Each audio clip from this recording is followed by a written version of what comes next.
Shalom, salam sejahtera bagi kita semua Bapak Ibu yang dikasihi oleh Tuhan kita Yesus Kristus.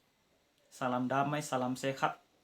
Mari kita senantiasa menjaga protokol kesehatan supaya kita terlepas dari semuanya pandemi Omikron yang makin marak pada saat ini. Kami berdoa Tuhan kiranya menyertai kita. Bapak Ibu yang dikasihi Tuhan kita, pada saat ini kita akan mendengarkan sabda Tuhan. Oleh karena itu kita menundukkan kepala, kita berdoa kepada Tuhan kita. Bapa yang baik, Bapa yang kami kenal melalui Yesus Kristus, puji dan syukur kami panjatkan kepadamu pada saat ini.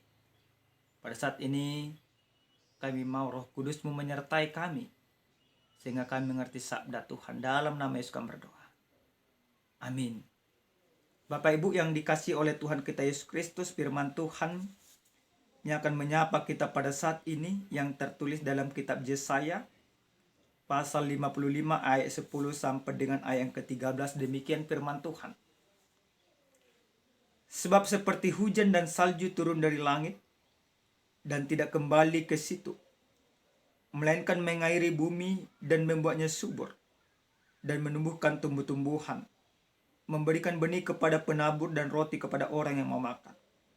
Demikianlah firmanku yang keluar dari mulutku. Ia tidak akan kembali kepadaku dengan sia-sia, tetapi ia akan melaksanakan apa yang kukehendaki, dan akan berhasil dalam apa yang kusuruhkan kepadanya. Sungguh kamu akan berangkat dengan sukacita dan akan dihantarkan dengan damai. Gunung-gunung serta bukit-bukit akan bergembira dan bersorak-sorai di depanmu, dan segala pohon-pohonan di padang akan bertepuk tangan. Sebab ganti semak duri akan tumbuh pohon sanobar, dan sebagai ganti kecubung akan tumbuh pohon murah. Dan itu akan terjadi sebagai kemasyhuran bagi Tuhan, sebagai tanda abadi yang tidak akan lenyap. Sampai di sana pembacaan kebenaran firman Tuhan. Bapak Ibu yang dikasihi oleh Tuhan kita Yesus Kristus, ketika seseorang berjanji,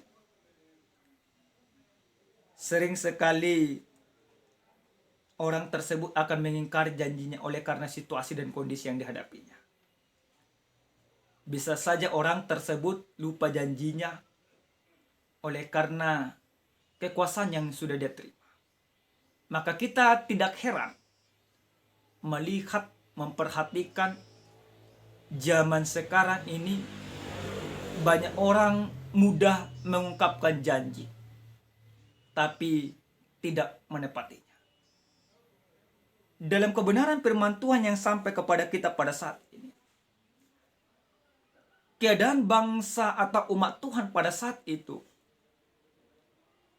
di dalam keadaan penderitaan. Mereka menderita oleh karena Tuhan izinkan mereka terbuang ke tanah Babel di bawah pemerintahan Nebukadnezar. Tentu pembuangan itu membuat mereka menderita.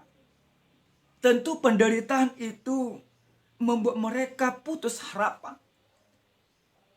Oleh karena penderitaan yang semakin berat menekan kehidupan mereka, mereka ada yang berputus asa. Mereka ada yang meninggalkan Tuhan, bahkan melupakan apa yang Tuhan janjikan. Mereka lupa bahwa Allah yang mereka sembah, Allah yang memelihara kehidupan mereka, Allah yang menuntun nenek moyang mereka keluar dari tanah Mesir adalah Allah yang sama. Allah yang setia, Allah yang perkasa, Allah yang menepati segala sesuatu yang diucapkan. Bangsa itu melupakan semuanya itu.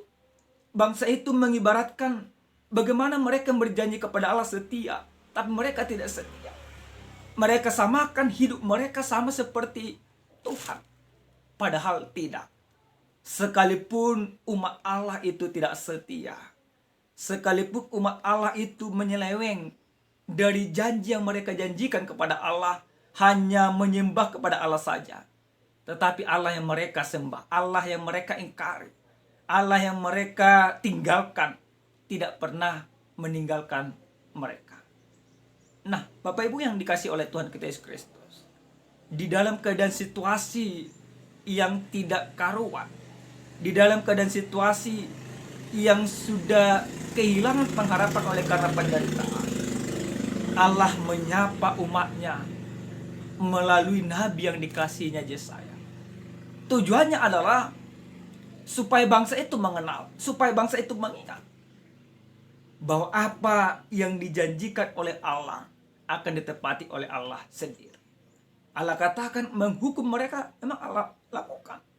Tetapi di dalam penghukuman itu Allah katakan, setelah engkau 70 tahun engkau akan kembali ke tanah yang aku janjikan kepadamu. Hampir 70 tahun mereka merasakan penderitaan itu. Hampir mereka kehilangan pengharapan. Allah menyapa mereka, meneguhkan mereka, mengingatkan mereka kembali akan semua yang Allah janjikan. Nah, Bapak Ibu yang dikasihi oleh Tuhan kita Yesus Kristus, dalam perikop kita ini jelas dikatakan, demikianlah firman-Ku yang keluar dari mulutku, ia tidak akan kembali kepadaku dengan sia-sia. Namun dalam ayat yang ke-10, pertama sekali Allah katakan bahwa firman Allah itu seperti hujan dan salju yang turun dari langit dan tidak kembali ke situ. Artinya apa yang sudah Allah katakan itu tidak akan serta-merta akan Allah cabut. Apa yang sudah Allah sampaikan itu akan terjadi. Namun firman Allah itu sesungguhnya akan digambarkan akan memberikan kesuburan. Artinya setiap firman Allah yang Allah sampaikan itu bermanfaat. Bahkan Paulus katakan juga dalam kitab Timoteus, firman itu bermanfaat untuk mengajar, untuk mengarahkan. Artinya firman itu selama manusia, selama kita hidup dalam firman Allah, maka firman itu sangat-sangat bermanfaat di dalam kehidupan kita. Karena kita boleh saja hidup tanpa firman Allah, tetapi firman Allah itu benar-benar bermanfaat bagi hidup kita. Nah, di dalam keadaan situasi seperti itulah Bapak Ibu yang dikasih oleh Tuhan kita Yesus Kristus. Dikatakan oleh Allah melalui Yesaya, ia tidak akan kembali kepadaku dengan sia-sia, tetapi ia akan melaksanakan apa yang kukehendaki dan akan berhasil dalam yang kusuruhkan kepadanya. Sungguh kamu akan berangkat dengan sukacita. Ini yang dijanjikan oleh Allah. Mereka akan berangkat dengan sukacita. Dari mana? Dari tempat pembuangan, dari tempat penderitaan. Nah, kita juga demikian. Janji ini juga sampai kepada kita. Mungkin pada saat ini kita menderita. Mungkin pada saat ini kita gelisah. Mungkin pada saat ini kita merasakan ketidakhadilan di dalam kehidupan. Boleh-boleh saja itu terjadi dalam kehidupan kita.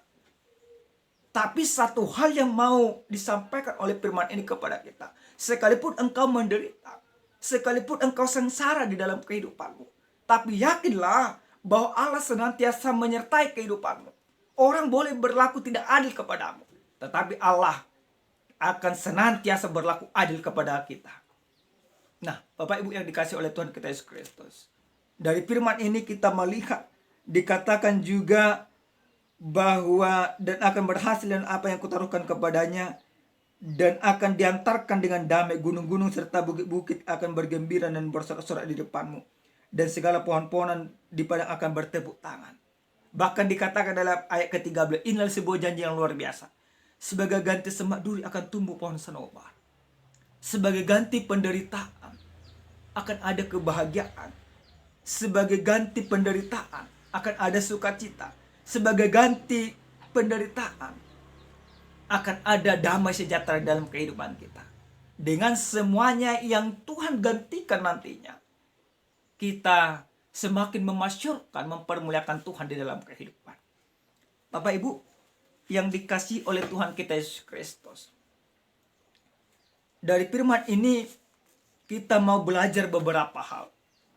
Yang pertama sekali lihat firman ini, kita mau disadarkan bahwa apapun yang terjadi di dalam kehidupan kita, Tuhan akan senantiasa menyertai kita. Ini perlu kita pahami.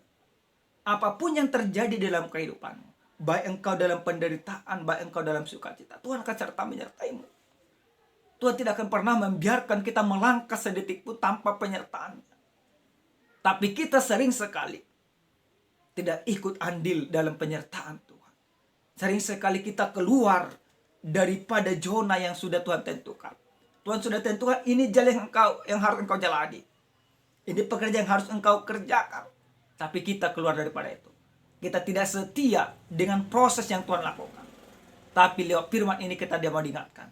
Sebagai orang percaya, mari engkau tetap setia kepada Tuhan. Mari engkau tetap setia kepada firman Allah. Jadikan firman Allah ini menjadi sebuah kekuatan bagi kita di tengah-tengah penderitaan yang kita hadapi dalam kehidupan.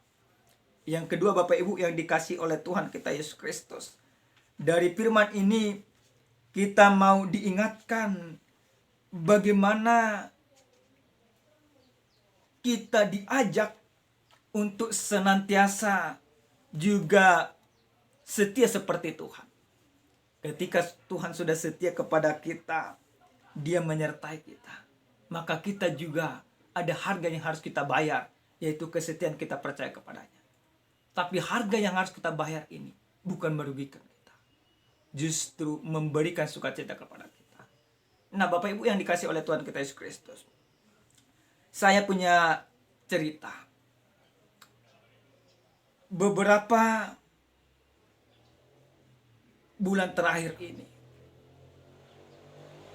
kami bersama dengan keluarga membuat sebuah rencana. Rencananya sudah sangat-sangat baik menurut kami. Rencananya akan menjaga kesehatan dengan baik supaya mempunyai keturunan. Karena kami sudah 1 tahun lebih, Tuhan belum izinkan kami punya anak. Nah, sembari itu kami juga merencanakan bagaimana kesehatan kami supaya benar-benar stabil. Supaya jangan stres dengan semua persoalan dan di dalam kehidupan ini.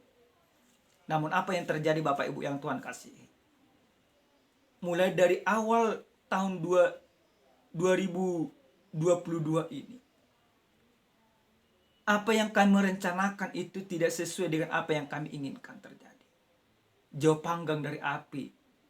Nah, di dalam situasi rencana dan rancangan yang kami rancang ini, seakan-akan kami berputus asa. Kenapa Tuhan tidak mengizinkan?